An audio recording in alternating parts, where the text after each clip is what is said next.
مجھے میری بیوی سے زیادہ ساس پسند تھی اور میں اپنے سسرال میں ہی رہا کرتا تھا۔ گھر میں صرف میں اور میری ساس ہی ہوتے تھے جب کبھی موقع ملتا تو۔ میرا نام عدنان ہے، میری عمر اس وقت 32 سال ہے، میری شادی کو ابھی 3 سال ہی ہوئے ہیں۔ میں اپنے سسرال میں رہتا ہوں۔ دراصل میرے سسر کا انتقال میری شادی سے پہلے ہی ہو چکا تھا۔ میری بیوی اکیلی بہن تھی، اس کا نہ ہی کوئی بھائی تھا اور نہ ہی کوئی بہن۔ گھر میں صرف میری ساس اور میری بیوی ہی رہتے تھے، تو جب میرا رشتہ ہوا گھر والے کسی جاننے والے کے ذریعے سے ان کا پتہ چلا تھا۔ لڑکی کسی پرائیویٹ کمپنی میں نوکری کرتی تھی، اچھے خاصے پیسے بھی تھے۔ لڑکی بہت خوبصورت تھی۔ گھر والوں نے یہی سوچا کہ وہاں شادی کر لیتے ہیں، چلے زندگی آسان ہوگی۔ کچھ ہی دنوں میں میری بات پکی ہو چکی تھی، لیکن میرے سسرال والوں یعنی میری ساس نے یہ شرط رکھی تھی کہ شادی کے بعد میری بیٹی اور داماد یہاں پر ہی رہیں گے۔ پہلے تو میرے گھر والوں نے تھوڑا بہت اعتراض کیا، لیکن بعد میں جب انہوں نے صورتحال دیکھی تو وہ مان گئے تھے۔ وہ سمجھ گئے تھے کہ یہاں پر کون سا فیکٹریاں لگی ہوئی ہیں جہاں اور جائیدادیں ہیں جہاں سے گھر کا خرچہ چلے گا۔ انہوں نے یہی فیصلہ کیا کہ مجھے میرے سسرال میں رہنے دیا جائے۔ میری شادی ہو چکی تھی۔ شادی کی رات میری دلہن سیج پر بیٹھی میرا انتظار کر رہی تھی۔ میں جیسے ہی آیا اور آ کر اپنا کام شروع کرنے لگا، اس نے مجھے روکا۔ جب میں اس کی بات سننے لگا تو اس کی طبیعت میں بہت غصہ اور رعب دبدبا تھا۔ میں 1 منٹ کے لیے تھوڑا ڈر بھی گیا تھا، لیکن میں نے اسے بالکل نازک کلی سمجھا تھا، لیکن وہ بہت مضبوط عورت تھی جسے توڑنا آسان کام نہیں تھا۔ میں بھی گاؤں کا دیسی لڑکا تھا۔ خیر جیسے تیسے میں نے اس کی بات سنی اور پھر اپنے کام کو بخوبی سر انجام دیا، جس سے وہ بہت خوش ہوئی تھی۔ شادی کے چند دن بعد ہی ہم لوگ اپنا سامان وغیرہ پیک کر کے سسرال پہنچ چکے تھے۔ اس نے دوبارہ کام پر جانا شروع کر دیا تھا۔ مجھے ابھی نوکری نہیں ملی تھی، میں گھر میں ہی ہوتا تھا۔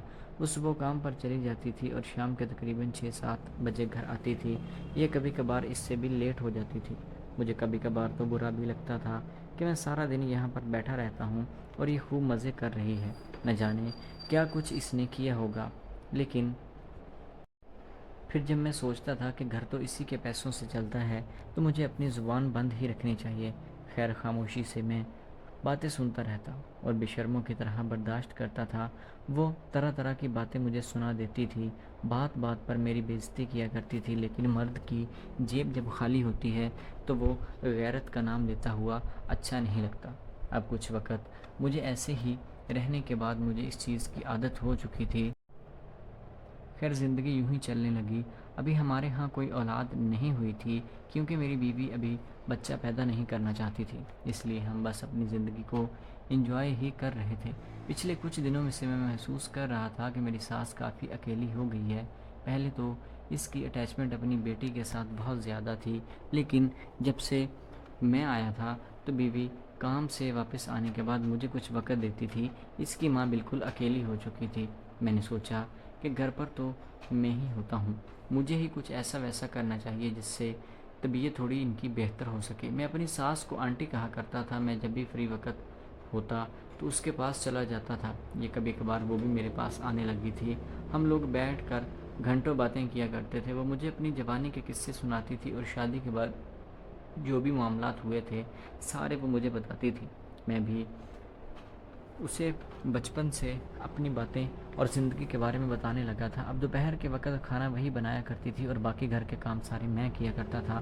کھانا بناتے ہوئے وہ میرے لیے بھی بناتی تھی اور کچھ خاص چیزیں بھی بنانا شروع ہو گئی تھی۔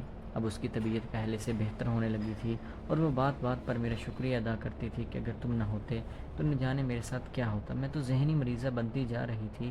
خیر میری بیوی کو 2 مہینے کے لیے بیرون ملک ٹرپ پر جانا تھا، جہاں پر اس کی ٹیم کے باقی لوگ بھی ساتھ جا رہے تھے۔ میں نے اسے پہلے تو منع کیا، لیکن جب اس نے بتایا کہ پیسے کافی زیادہ ملیں گے تو میں مان گئی تھی اور انکار نہیں کیا تھا، بلکہ اس کی ساری تیاری میں نے خود کروائی تھی۔ اب 2 مہینے کے لیے گھر پر صرف میں اور میری ساس ہی رہ گئے تھے۔ کوئی کام نہیں ہوتا تھا۔ بیوی پیسے بھیج دیتی تھی جس سے ہمیں گھر کا گزارا بھی چلتا ہوتا تھا۔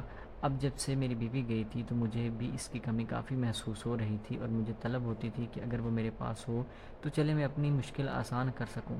میں ایک بار کافی پریشان بیٹھا ہوا تھا۔ ساس میرے پاس آئی اور آ کر کہنے لگی کہ عدنان کیا بات ہے، تم پریشان کیوں ہو؟ میں نے کہا کہ دراصل میری بیوی کو گئے ہوئے کافی دن ہو چکے ہیں، نہ جانے وہ کب واپس آئے گی۔ مجھے اس کی کمی بہت محسوس ہو رہی ہے کیونکہ میرا اب گزارا اس کے بغیر نہیں ہوتا۔ جب ساس میری یہ بات سنی تو وہ صدمے میں چلی گئی اور کہنے لگی کہ تمہاری بیوی کو گئے ہوئے تو ابھی چند دن ہی ہوئے ہیں، وہ واپس بھی آ جائے گی، لیکن میرا کیا؟ میرے شوہر کو گئے ہوئے تو 5 سال ہو چکے ہیں، کوئی امید بھی نہیں ہے کہ وہ واپس آئیں گے، اور جو میری عمر ہے اس عمر میں شادی بھی نہیں کر سکتی کیونکہ میری بیٹی کی بھی شادی ہو چکی ہے۔ زمانہ کیا کہے گا، لیکن کمی تو مجھے اس کی بہت محسوس ہوتی ہے، حالانکہ میری عمر ابھی اتنی زیادہ نہیں ہے۔ اب میں صرف 42 سال کی ہوں، نہ جانے کتنے سال مجھے اسی طرح سوکھی سوکھی اپنی زندگی گزارنی پڑے گی۔ جب میں نے یہ بات ساس کی سنی تو اس کی پریشانی میں اپنی تھوڑی دیر کے لیے بھول گیا تھا اور اس کا صدمہ مجھے زیادہ گہرا محسوس ہو رہا تھا۔ یہ کہنے کے بعد وہ تھوڑی دکھی ہو گئی تھی اور پھر اپنے کمرے میں چلی گئی تھی۔ تھوڑی دیر کے بعد میں بھی اٹھا اور اس کے کمرے میں چلا گیا تھا اور اس سے جا کر کہا کہ دیکھیں، آپ کی مشکل میرے سے بڑی ہے، لیکن میرے پاس اس کا ایک حل موجود ہے، لیکن حل صرف اسی صورت میں ممکن ہے اگر آپ میرا ساتھ دیں گے، اور یہ بات کسی کو بھی پتہ نہیں چلنی چاہیے۔ میری ساس نے جب یہ بات سنی تو سیدھی ہو کر بیٹھ گئی اور میری بات غور سے سننے لگی۔